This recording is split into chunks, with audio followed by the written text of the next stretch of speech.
Mondays were always a sore spot for me, and this particular Monday was shaping up to be one of the worst in recent memory. My wife Janet seemed unusually distant and somber, going through the motions of fixing breakfast for our boys and me with robotic efficiency. It wasn't that she was being intentionally unpleasant, just weighed down by a heavy sense of despondency that cast a shadow over the morning. I couldn't quite pinpoint the cause of her mood, nor did I feel particularly compelled to pry and ask. As my two sons, Dylan, aged 16, and Nathan, aged 18, headed off to school, I set out for another day at the freight company where I had been employed for the past 15 years. Loading and unloading container ships was tough, demanding work, but it provided a steady income. It was a job that resonated with me, perhaps because it brought me as close to the sea as I could realistically get.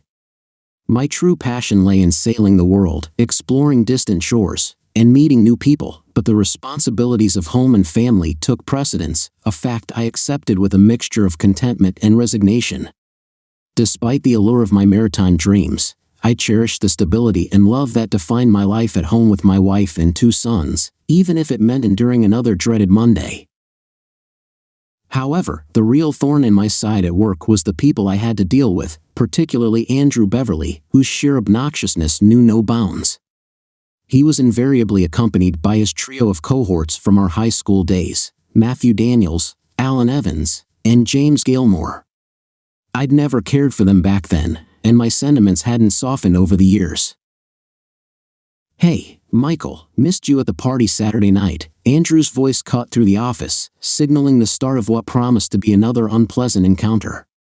Memories of the company party flooded back, the one I had missed because my sons and I had to assist my father in Chester, clearing out my childhood home after my mother's passing 6 months prior. Janet had been disappointed, but I encouraged her to attend without us. When we returned late Sunday, her nonchalant response about the party had left me feeling uneasy. I met Andrew's gaze with a steely glare, opting for silence instead of engaging in his provocations. "But thanks for letting your wife grace us with her presence. She really made the night special," Andrew continued, his words dripping with insincerity, echoed by the laughter of his companions, who seemed to relish their private joke at my expense. Feeling my fists clench involuntarily, I fought to control my rising anger as Andrew persisted, trailing after me with his taunts. "She's blossomed quite nicely since high school, hasn't she, Michael? You're a lucky man to come home to that every night." It was evident from the outset that the day was destined to be a difficult one. The tension coiled within me, manifesting in the pulsing veins on my forehead and taut tendons in my neck. Controlling my temper had been a lifelong battle, and once again, I endeavored to simply walk away. But Andrew, relentless as ever, had one last taunt in his arsenal. With a flick of his hand, he sent something hurtling toward me, a pair of red panties. "Janet must have left these behind on Saturday," he jeered, his words punctuated by the uproarious laughter of his cohorts. I stood there, refusing to meet their gaze as the silk fabric landed at my feet, abandoned and disregarded. My breath caught in my chest, my stomach muscles coiling with tension. Anger simmered beneath the surface, threatening to erupt. I knew I could take any one of them in a fight, but facing them all at once presented a formidable challenge. At that moment, however, consequences mattered little to me. I began to advance toward my tormentors when a firm grip seized my shoulder. Paul Ree, the dock foreman, locked eyes with me and wordlessly motioned toward the main office. No words were exchanged as I shot a searing glare at the group, a gaze brimming with a hatred they had never before witnessed. Reluctantly, I followed Paul up the stairs, noting the sudden shift in demeanor among my antagonizers. Laughter was replaced by apprehension. Inside Denzel Morgan's office, I took a seat across from his secretary, Camila, as Paul engaged in conversation with his superior. "Michael, would you like a cup of coffee?" Camila offered. "No, thanks. I'm too upset to hold the cup right now," I replied, my frustration palpable. Through the glass partition, I could observe Paul and Denzel engrossed in what appeared to be a serious conversation. "Camila, were you at the party Saturday night?" I inquired, seeking some clarity in the midst of my confusion. She simply nodded in affirmation. Can you tell me what the hell happened? I have no idea what's going on. Janet didn't say anything, and I don't know what to do, I pleaded, desperate for answers. I shouldn't say anything, Michael. That's something you should discuss with your wife, Camila deflected, her gaze shifting to the papers strewn across her desk, as if searching for an escape. You were there, Camila. You saw what happened. Just give me a clue, I pressed, sensing her reluctance to divulge any information. Please, Camila, I need to know. Reluctantly, she began to speak, her voice tinged with discomfort. Janet arrived at the party looking stunning. Andrew wasted no time plying her with drinks. She seemed to be enjoying herself. Colin would whisper something to his cronies, and they would all share a laugh. Eventually, Janet and Andrew disappeared into the storeroom. 30 minutes later, Matthew, Alan, and James followed suit. They were gone for an hour before re-emerging, laughing and joking. Janet had a smile on her face, but she looked disheveled, her hair and dress were in disarray. She and Andrew left together about 10 minutes later. Thanks, Camila. I appreciate your honesty, even though it's difficult to hear, I said, acknowledging her disclosure. We sat in silence for another 10 minutes before Paul emerged, signaling for me to enter Denzel's office. Michael, I'm not pleased with what transpired this morning. Andrew, Alan, Matthew, and James have each been suspended for a week without pay. Additionally, I'm asking you to take a 2-week vacation. Paul filled me in on what happened Saturday, and I assume this is news to you. I can't risk anyone ending up in the hospital. I don't hold you responsible for this, but I expect you to resolve things before returning. I'll provide any support you need to get through this. Now get out of here, Denzel instructed sternly. I nodded my thanks to Denzel and expressed gratitude to Camila once more as I left the office. Andrew and his cohorts were conspicuously absent as I made my way to the parking area, leaving the offending Panties behind on the dock. Instead of heading home, I set off driving northward, seeking solace in a place where I could lose myself. With the road stretching ahead, I had ample time to reflect on the past and the present. Janet and I had been classmates in high school. She was never one to conform to societal standards of beauty. Her appearance was often described as unpolished and unkempt. Yet, it was precisely her nonconformity that drew me to her. Standing tall at 6 feet 3 inches and weighing close to 300 pounds, I was hardly a picture of grace or attractiveness. Socially awkward and lacking athletic prowess, I found solace in Janet's outsider status, a connection forged by our shared experiences of feeling out of place. Andrew Beverly was the antithesis of me. With his charm, athleticism, and good looks, he embodied everything I wasn't. Despite never having a steady girlfriend, Andrew never lacked for companionship. He would boast about his conquests, seemingly oblivious to the feelings of those involved, except for Janet. Janet had once tried to catch Andrew's eye, hoping to claim him as her first, but instead of a romantic moment, she was met with rejection and humiliation. Andrew not only declined her advances but publicly ridiculed her, declaring that he only dated girls and wouldn't deign to associate with someone like her.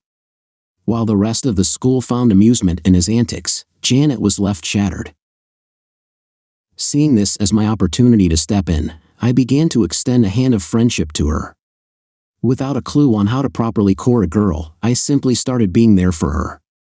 Before long, our friendship blossomed into something deeper, and by the time we graduated, we were a couple.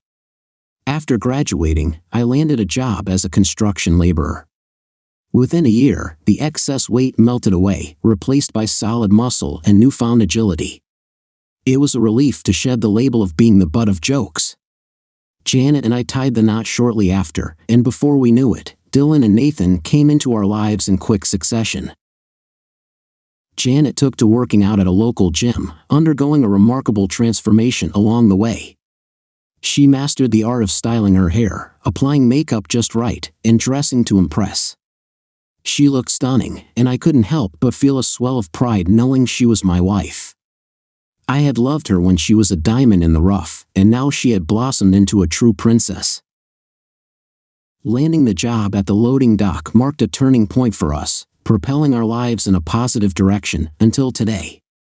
As I drove down the F-14, which eventually merged into the A1, my destination loomed closer with each passing mile. Thoughts of my 2 sons filled my mind. They inherited the robust stature of our lineage and were a testament to it. We made sure they stayed active, determined to steer them away from the sedentary lifestyle we once led. Nathan stood a bit taller and leaner than Dylan, who boasted formidable hands and arms. Both were in peak physical condition, equipped to fend for themselves. We instilled in them the values of restraint and empathy, emphasizing the importance of avoiding bullying behavior.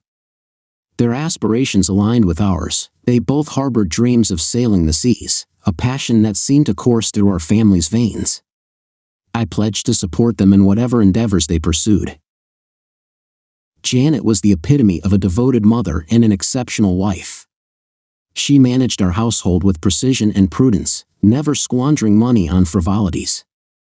From my perspective, we shared a full, married life. As I continued my journey along the M6, the miles ticking away, the shadows lengthened, and I aimed to reach Port Patrick before nightfall. It was a 7-hour drive, but it was the only destination on my mind at that moment. After what felt like an eternity, I finally spotted the sign for the A75 as the sun dipped below the horizon. There were plenty of parking spaces, a perk of the season. Handing my keys to the bartender, I requested a week-long room rental. I had no luggage, no change of clothes, and no razor, but it didn't matter.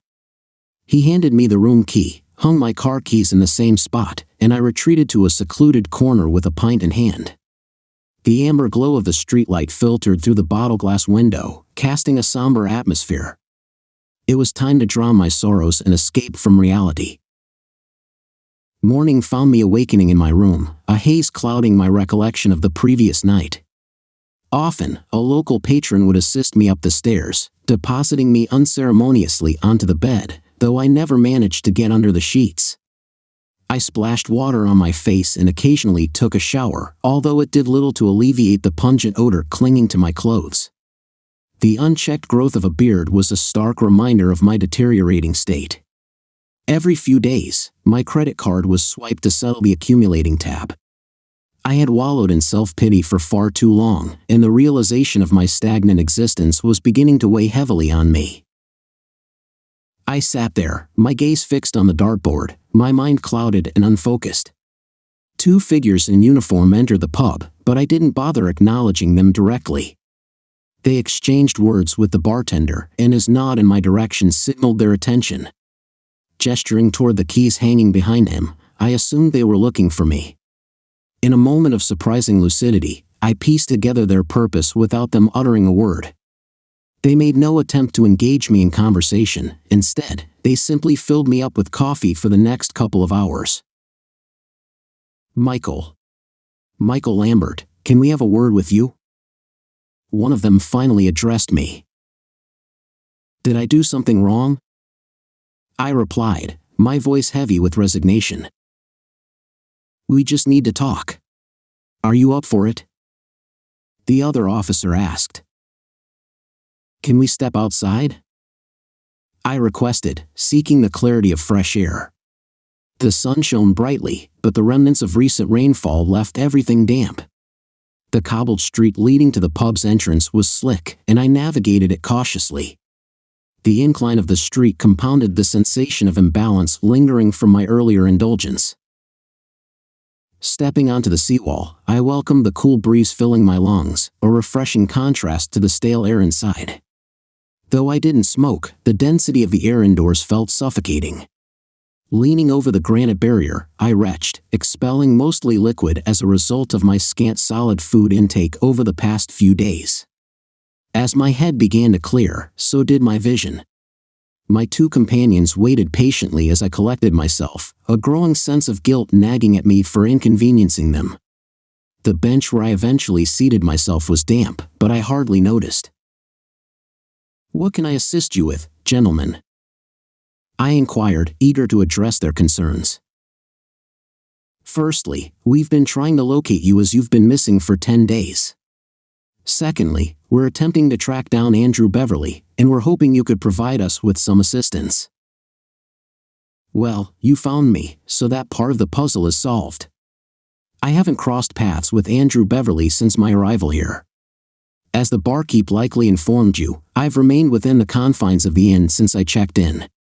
I'm clueless about Andrew's whereabouts, but I reckon I'll be doing some searching once I return home, I explained to the officers. We conversed for another hour or so.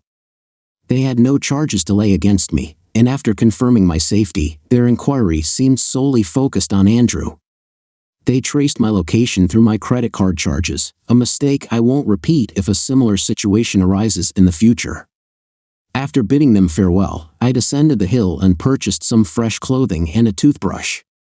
Despite the unkempt appearance of my beard, I resolved to keep it for a while longer. Following a final shower, I settled my bill and began my journey homeward. Along the way, I made several stops, mostly to procrastinate my return.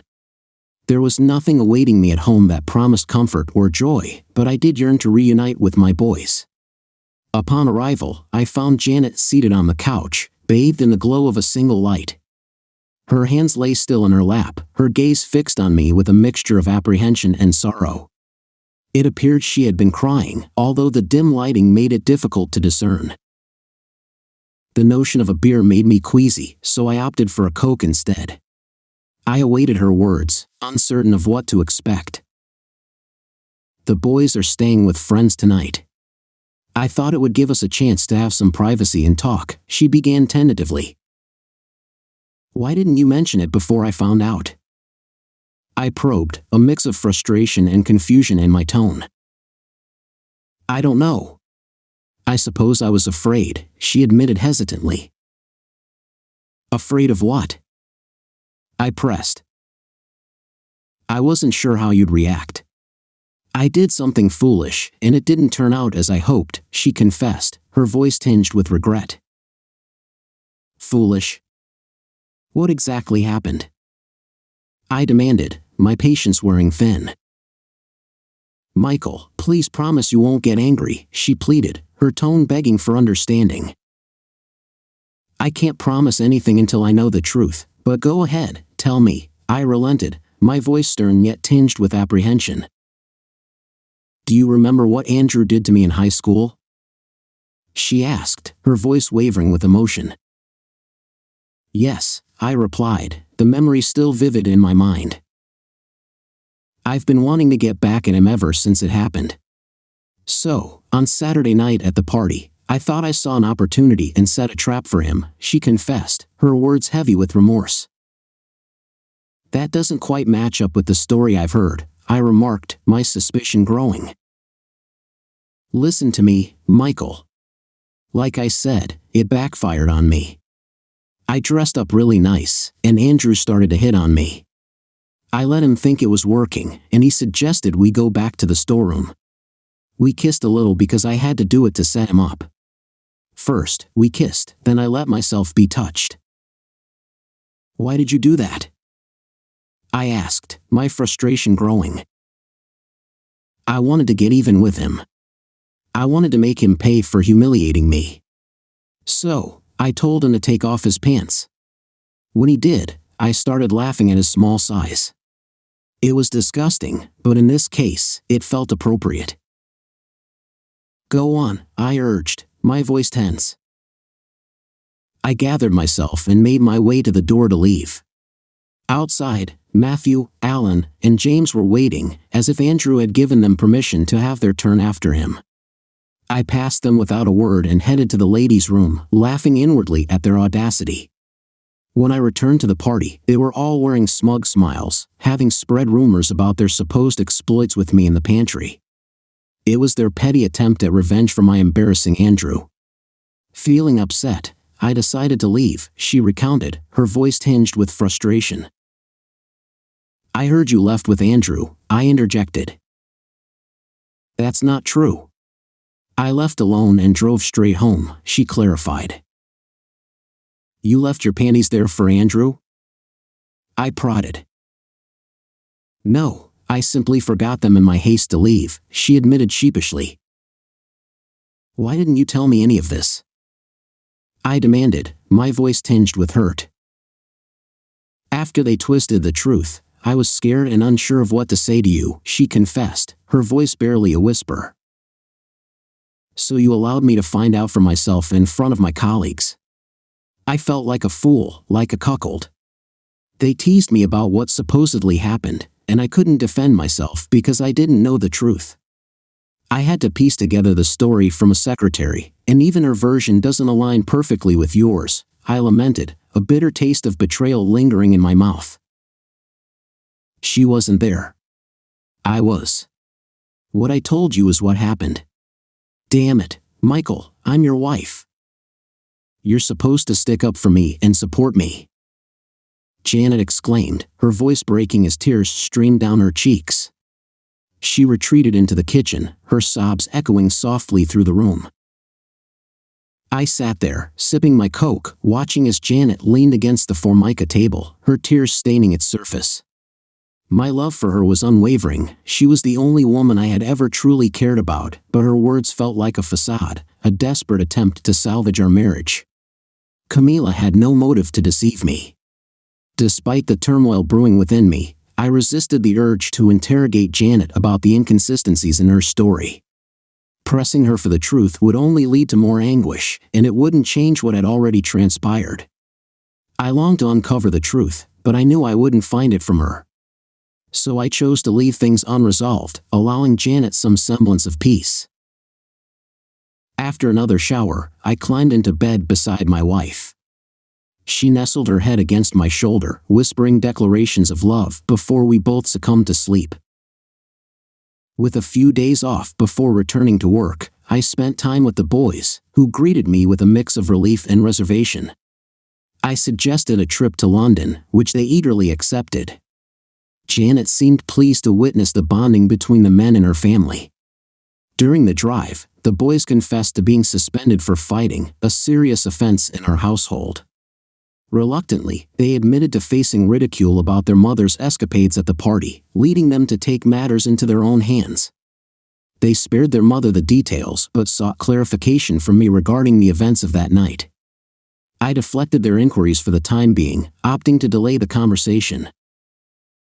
We made our way to the Maritime and Coast Guard Agency, where I requested 3 applications, much to the boys' excitement. It took us about an hour to complete all the forms, ensuring we had all the necessary documents such as birth records and passports. Following brief interviews for each of us, the agency provided medical forms to be filled out by a physician. We treated ourselves to supper at Wagamama before heading home, agreeing to keep our plans discreet, refraining from informing Janet or their friends. The next day, we completed our physicals, leaving us with nothing to do but wait. Despite everything, I still harbored deep affection for Janet. She was the only woman I had ever truly loved, the only one I had ever been with or even kissed. It was difficult for me to reconcile her actions with the person I thought I knew. I found her behavior reprehensible and unforgivable, yet I remained open to the possibility of giving her another chance, provided she could somehow substantiate her claims. However, the odds seemed stacked against her. As the week drew to a close, Janet's behavior took a surprising turn. She became increasingly attentive, making a conscious effort to avoid any mention of the party or my trip to Port Patrick. It was as if she was striving to return our life to its former state, oblivious to the rift that had formed between us. That night, Janet displayed an unusual curiosity in bed, and we shared an intimate and enjoyable evening together. She nestled beside me as we slept peacefully until morning. The following day during breakfast, I was blindsided by what I can only describe as the epitome of foolishness. "Michael, I've been thinking. I'd like to have another baby," Janet announced. In that moment, the events of the previous night suddenly made sense to me. However, to fully grasp the absurdity of her statement, a bit of context is necessary. Janet had been on birth control pills for several years following the birth of our boys. Approximately 3 years ago, she began experiencing side effects from the pills, which led her to discontinue using them. We hadn't employed any other form of birth control since then. Sometime later, during a visit to the doctor for a rotator cuff issue, I inquired about a vasectomy. Within 20 minutes, I underwent the procedure, rendering me sterile. I hadn't seen fit to disclose this to Janet. For the past 3 years, we'd engaged in unprotected intimacy without any discussion of why she couldn't conceive. Now, out of the blue, she expressed a desire to miraculously conceive a child. Either she was incredibly naive, or she believed me to be exceptionally gullible. I regarded her with a mixture of astonishment and disbelief. "I think that would be wonderful, honey," I replied, masking my inner turmoil with a supportive facade.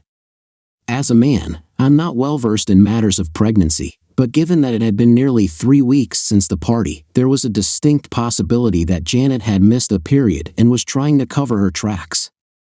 This revelation shed new light on the situation, prompting me to expedite my plans. With the boys back in school, I seized the opportunity to have a heart-to-heart with them before they headed off. Surprisingly, they seemed to grasp the complexities of my situation with their mother better than I did. Knowing I had their unwavering support and understanding offered a glimmer of comfort amidst the uncertainty looming ahead. At this juncture, I remained unsure of what the future held. Throughout the day, I scoured the town in search of Andrew Beverly. He had to be somewhere. During lunchtime, I swung by the docks to catch up with Camila. While Matthew, Alan, and James had returned to work, she remained clueless about Andrew's whereabouts. Rumors circulated that he feared my retaliation, a notion that baffled me as I had always considered myself a peaceable individual. I made a conscious effort to avoid the work area, eager to steer clear of any encounters with my tormentors. Later that afternoon, I paid a visit to a local lawyer, initiating the paperwork necessary to dissolve my marriage to Janet. The decision weighed heavily on me. I had no desire to inflict pain upon her, but the prospect of continuing to live with her was untenable. With the boys on the cusp of independence, I saw no reason to remain tethered to a relationship that had soured irreparably. However, one lingering issue gnawed at me: the need to confront Andrew and his cohorts for their role in the demise of my marriage. While I acknowledged that Janet bore primary responsibility, I couldn't bring myself to confront her. Instead, her paramour would bear the brunt of their poor choices. James Gilmore, a married man, made it a habit to stop by McMurray's for a pint before heading home. As dusk settled, he emerged from the side door and began his walk along the building toward his car parked at the rear. Seizing the opportunity, I caught him off guard, grabbing his left arm and wrenching it behind his back with force. I propelled him into the wall, the sound of impact echoing as his face collided with the brick surface. Despite his knees buckling under the pressure, I maintained my grip on his arm, raining down blows upon his kidneys with my right fist. Each strike elicited sickening cracks as ribs gave way beneath the assault. I continued the barrage until his arm went limp at the shoulder socket, at which point I released him, allowing him to crumple to the cobblestones. Just as a group of onlookers approached, I calmly made my way to my car and drove off into the night. 2 hours later, I found myself seated in the police station, Janet having put our house up as collateral to secure my bail. Amidst the chaos, Maria Gilmore stormed in, demanding my incarceration for eternity. Though the authorities managed to restrain her, her fury persisted until Janet intervened. I couldn't discern the contents of their conversation, but Maria's glare as she exited spoke volumes. Dylan and Nathan, having retrieved my car, silently chauffeured me home while Janet followed behind. Though the boys appeared to wear expressions of pride, I refrained from encouraging them with words or actions, mindful of the gravity of the situation. James suffered a dislocated shoulder, a broken nose, 2 black eyes, and numerous internal injuries yet to be fully diagnosed. Fortunately, although 4 ribs were fractured, none had punctured his lungs. Upon returning home, my wife and I maintained a tense silence regarding the incident. For the first time in 2 decades, I opted to sleep on the couch, a minor inconvenience considering the gravity of the situation. The following morning, I rose early, grappling with the weight of uncertainty looming over my next course of action. Meanwhile, the Osaka Maru was in the process of unloading at Felixstowe. Captain Jose Costa, known for his amiable demeanor, expressed his willingness to accommodate me should I obtain the necessary documentation. Promising to provide him with an update later in the week, I resolved to pursue this potential opportunity. As I made my way home, I decided to stop and refill the gas tank. Just as I completed the task, I noticed a figure rushing toward me. Before I could react, Alan Evans swung a 2x4 at my left side with force. The wood grazed my left arm before striking my ribs, causing searing pain to shoot through my body. I grimaced, struggling to catch my breath as the world blurred around me. Bright flashes erupted behind my closed eyelids as I felt my knees give way beneath me. The wooden club clattered against the asphalt as Alan lost his grip upon impact. Instinct took over as I fell, my right hand instinctively grasping onto fabric.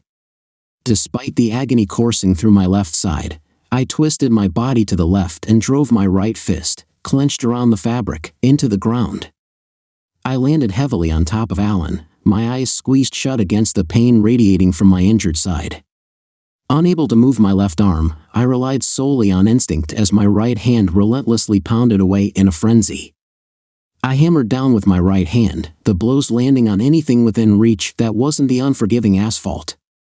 My body moved of its own accord while my left side curled up defensively. My right side launched a relentless assault.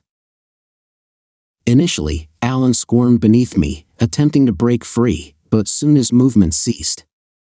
I continued to rain down blows until bystanders intervened, pulling me away from the motionless figure below. Gasping for air, each breath a dagger of pain, I struggled to comprehend the chaos that had just unfolded. A medic administered a shot, and I drifted into sleep as they transported me to the hospital. Hours later, I awoke to find my left arm in a sling, my body securely taped, and each breath accompanied by a cautious ache. Janet's presence greeted me, her expression far from pleased. "Michael, what on earth were you thinking?" she began. "Causing such a commotion over that minor party incident?" "Sorry, honey. I didn't provoke anything. Why did your acquaintance attack me with a 2x4? And don't downplay what happened as a little party problem. Either you provide a clear account of what transpired that Saturday, or I'll take further steps to uncover the truth." "You're not seeking answers, you're resorting to violence," Janet retorted sharply before storming out with a wry smile. I watched her leave, only for the doctor to enter the room shortly after. Thankfully, my injuries were more bruises than breaks. Alan's swing had been clumsy, my arm was sore, and the rib fracture superficial. The pain and difficulty breathing stemmed from the impact. The following morning, Dylan and Nathan arrived, their grins wide, but I cautioned them to curb their enthusiasm. Alan, however, fared far worse. His injuries would leave him reliant on a straw for sustenance for the next month, and it would be at least a week before the swelling in his face subsided. One stray blow had fractured his left collarbone. Though in truth, all my strikes had been somewhat haphazard given the chaotic circumstances. There were no legal repercussions for me, as several witnesses testified that Alan had initiated the attack. I had to call in sick to work again and extend my time off. During a conversation with Camila, she informed me that Matthew had resigned from his position and his final paycheck was being forwarded to his brother's residence in Aberdeen. Andrew's whereabouts remained unknown. Communication between Janet and me had deteriorated further, and I found myself sleeping on the couch every night. While I quickly recovered from the need for the arm's sling, my ribs remained tender. However, I was grateful to regain normal mobility and breathing. With the departure of the Osaka Maru looming in 4 days, I visited my lawyer to ensure the divorce papers were in order. I instructed him to serve them in conjunction with my departure. Everything would be left to Janet, including the house, which the bonding company would reclaim upon my inevitable bail jump. I felt indifferent about the material possessions. In preparation for my departure, I made arrangements with acquaintances in Scotland and dedicated time to the gym to recover from the assault. Denzel Clark reluctantly bid me farewell, agreeing to keep my departure discreet and to look out for my sons if needed. Meanwhile, Janet's neglect of household duties became apparent, the laundry piled up, and the overall upkeep of the house declined. Meals were hastily assembled, and our conversations lacked their former vitality. It seemed as if she was regaining the weight she had previously lost. In a mere 4 weeks, our world had descended into chaos. The following day, my sons excitedly handed me my maritime papers, their enthusiasm evident despite my insistence that they wait to make any decisions until completing the current term. It seemed as though they were already set on their course. Returning to the Osaka Maru, I attended to all necessary arrangements for our upcoming voyage. The quartermaster provided me with a checklist of items to procure before our departure the following morning. After securing my gear and settling into my onboard quarters, I disembarked for the final time. Dylan had left his Triumph Bonneville 750 parked at the dock's end, ready for my journey to Aberdeen. An 8-hour motorcycle trip is hardly enjoyable. The constant shaking of the Triumph made it impossible to read the odometer despite the smooth running of the engine and favorable weather conditions. Nonetheless, I was relieved when I finally arrived in Aberdeen.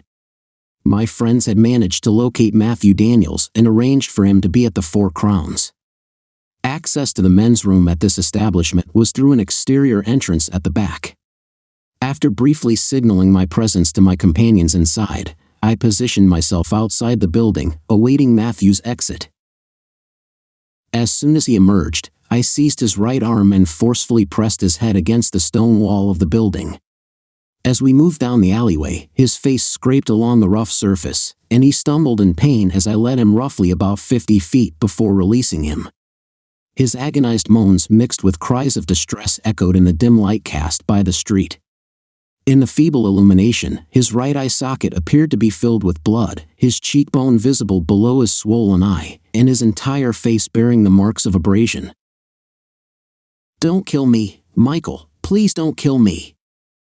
I'm sorry, Matthew pleaded, his voice trembling with fear. I had no intention of taking his life, but I saw no reason to reassure him of that.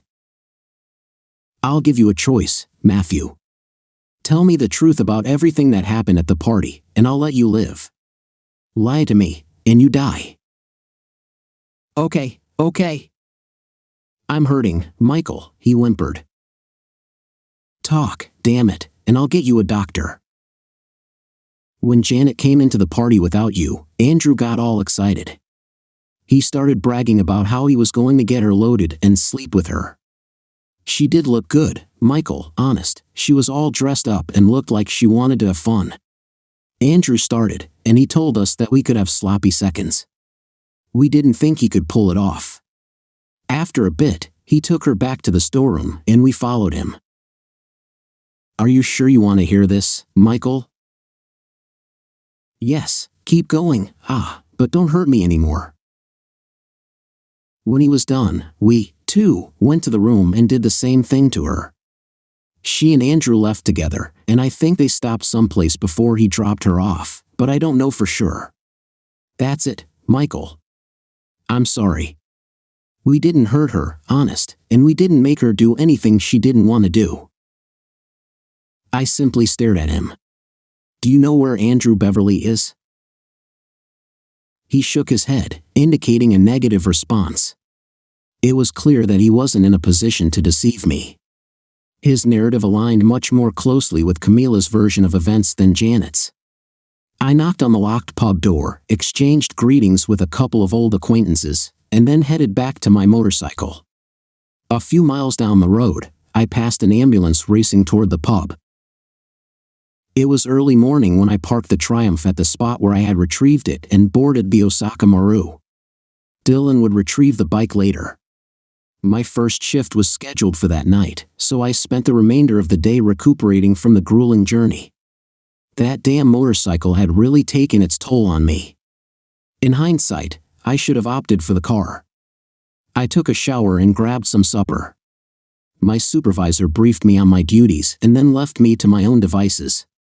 The job was entry-level and fairly straightforward, however, my fellow crewmates seemed less than welcoming. While they would respond to direct inquiries, they offered no assistance or camaraderie. It was evident that they were friendly with each other, but I found myself excluded from their circle. Despite this, I resolved to persevere and hope that things would eventually improve. Janet was likely served with divorce papers that morning, and I imagine Matthew Daniels had already divulged his version of events to the authorities. Meanwhile, my son seemed to be finding some amusement in the unfolding drama. After my shift, I retired to my bunk. 2 days later, I was called to the captain's office unexpectedly. Captain Costa appeared displeased as I stood before him. The Royal Navy has requested permission to land a helicopter on the Osaka Maru to transport you back to the mainland. I received a detailed wire this morning justifying their request. I'll summarize some of the points outlined in the extradition request. If there are any inaccuracies, please clarify. I nodded silently, preparing to hear the summary. They wish to talk to you about the disappearance of a fellow named Andrew Beverly.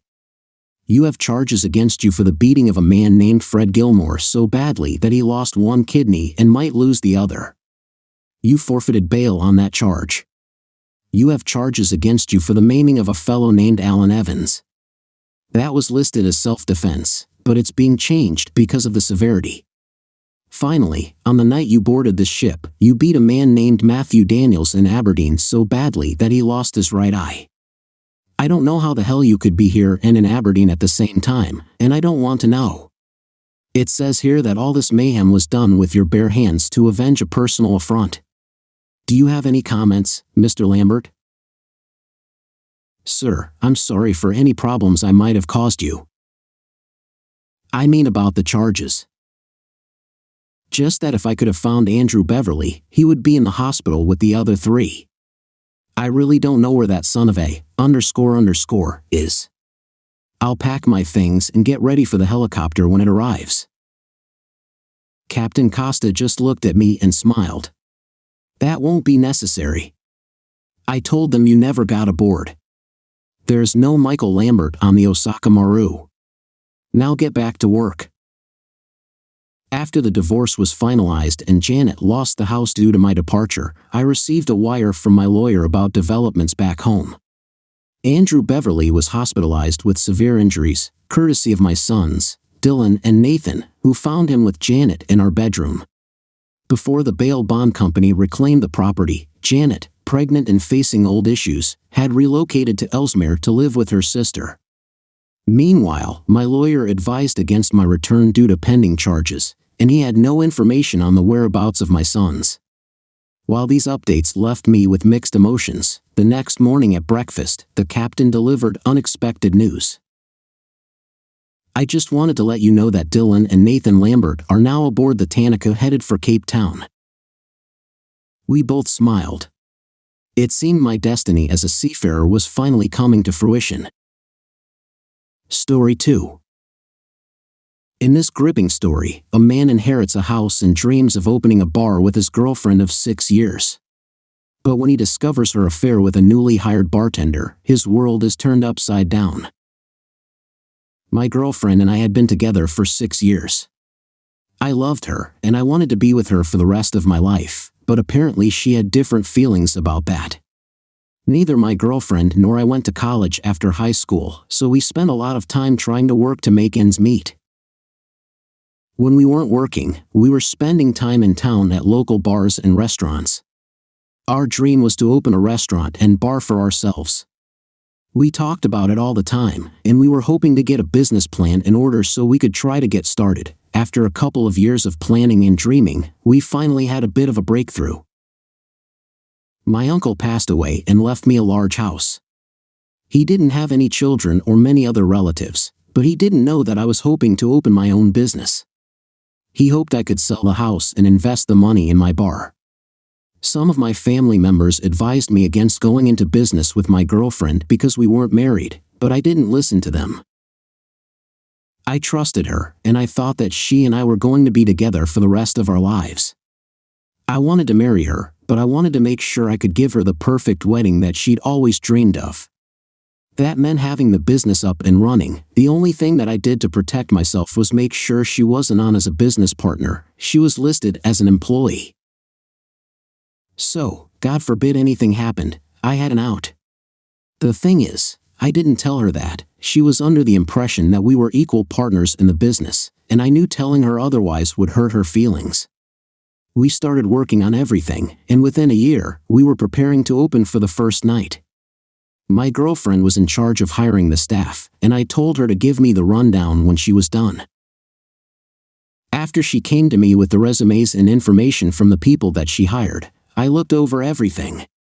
We hired talented cooks, experienced servers, and hosts, and for the most part, the bartenders were skilled. However, there was one that didn't have any bartending experience. His name was Eric, and his only work experience was at an office supply store. I questioned her about it, wondering why she would hire him over another applicant who had experience. If she liked him and wanted to give him a job, why wouldn't she hire him as a host or server? Training somebody in either of those roles would be much easier than bartending. She didn't really have a good reason for hiring Eric. She told me that she had a gut feeling about him after they were talking about drinks. She told me that I just needed to trust her because she already hired him, and they couldn't undo it. I had too much other stuff to worry about to focus on why she hired him. A couple of weeks before opening, all of the staff came in to train and sign their contracts. I met Eric for the first time when I introduced myself to him. He was a good-looking guy, and with his lack of experience, part of me assumed that that was why my girlfriend hired him. I thought it was pretty annoying. When we got back to our house later that night, I mentioned it, and she got angry with me for even suggesting that. We dropped it, so there wasn't an argument, and we both went to bed. Over the next couple of weeks, I was running around like a chicken with my head cut off. I had so much to do, and there wasn't enough time to do it. I wanted our opening to be completely flawless, and it felt like my girlfriend wasn't putting in the effort that I was. Instead of helping me with all of the last-minute things that had come up, she was focusing on training Eric at the bar, at the heart of our business. We were a bar, and we needed bartenders who knew what they were doing and weren't relying on a week and a half of training and a cocktail recipe book. I had to go visit a supplier one afternoon, and when I got back, my girlfriend was behind the bar with Eric, and they were laughing and standing very close to each other. It almost looked like Eric was groping her when I walked in. I asked what was so funny, and when I approached, I could tell that they were a little bit drunk. I had a realization then that my girlfriend didn't have as much stake in the business as I did, so she didn't care as much. I had a conversation with her later that night, and I told her that I needed her to step up with work. She tried to tell me that she was working hard training Eric, and then I brought up how uncomfortable I was with their relationship. It looked like it was crossing some lines, and I told her that I didn't like it. I already felt like she hired Eric because he was good-looking, and seeing them so close together bothered me. She told me that I was controlling when I said that. I was kind of flabbergasted that she would accuse me of that when any sane person seeing the way they acted together would feel the same. If the shoe was on the other foot and I was acting like that with one of the cute servers she hired, she wouldn't let me hear the end of it. I didn't want to focus on arguing with her so close to the opening because it would only distract me. Opening night came, and for the most part, it was a huge success. We advertised the business, and a bunch of people came in, and it seemed like they enjoyed themselves. The only issue that we had was Eric being horrible at his job. Over the next several weeks, the business was doing very well, and I thought that if it kept up the way that it was, we would be seeing profits in no time.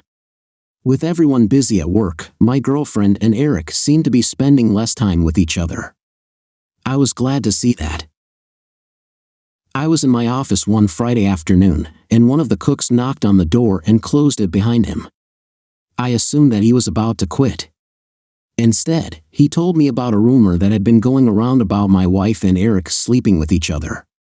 I could tell he was nervous about bringing that information to me because his job might have been on the line, but he felt like it was the right thing to do, so he did, which I appreciated.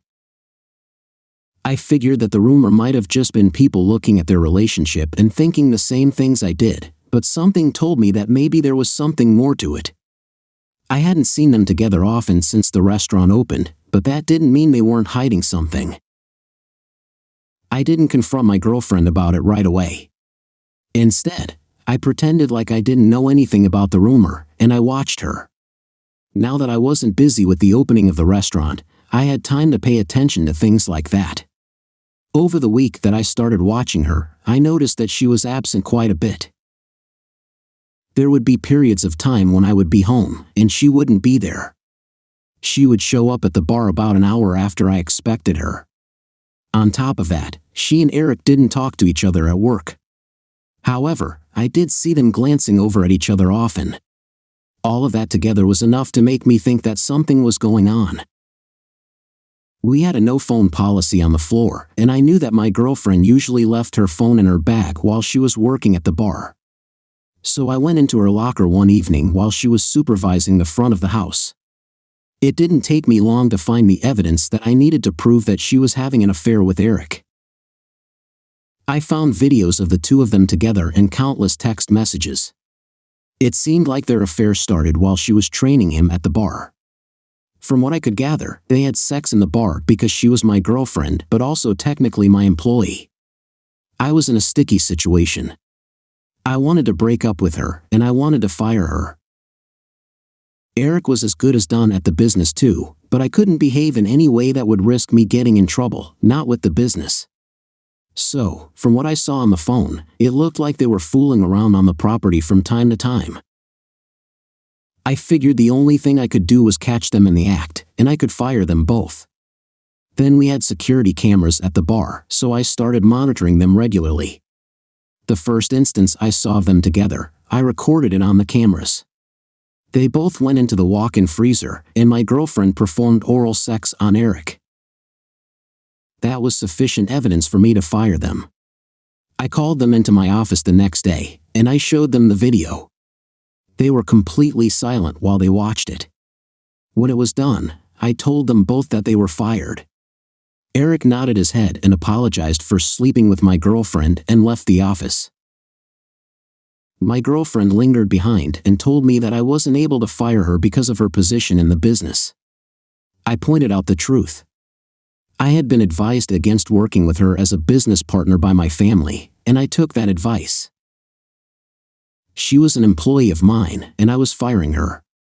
She had no monetary investment in the business, and she was paid bi-weekly just like every other employee. I also pointed out that if she paid any attention to the business at any point while I was building it from the ground up, she might have noticed that. She told me she was going to have a lawyer evaluate everything, but I didn't care. I just wanted her out of my business. After they were both fired, I thanked the cook who told me about their relationship and informed everybody else about the change in management. They asked me about what happened, and I didn't hold back the truth. I told them about finding the footage of my girlfriend and Eric. My girlfriend never ended up getting a lawyer. She probably couldn't afford to get one if she wanted to. After I fired her, she had to practically beg for her old job back, and now she's working paycheck to paycheck again. Eric wasn't really interested in her, aside from her being a quick hookup every now and then. Eric had the audacity to put my name on his resume to give him a reference for another job. They called me, and I told them the truth about everything, advising them not to hire him. I always thought he was kind of an idiot, but that was just too much. I'm focusing my attention on the business now. It's been doing very well, and there is demand in my town to open up other places, so I'm trying to look toward the future. This story is a compelling blend of personal and professional drama, marked by themes of trust, betrayal, and ambition. It's a cautionary tale about the importance of separating personal relationships from business decisions. The protagonist's journey through love, betrayal, and entrepreneurial challenges makes for a captivating narrative. The story skillfully highlights the complexities of human relationships and the harsh realities of mixing business with personal affairs.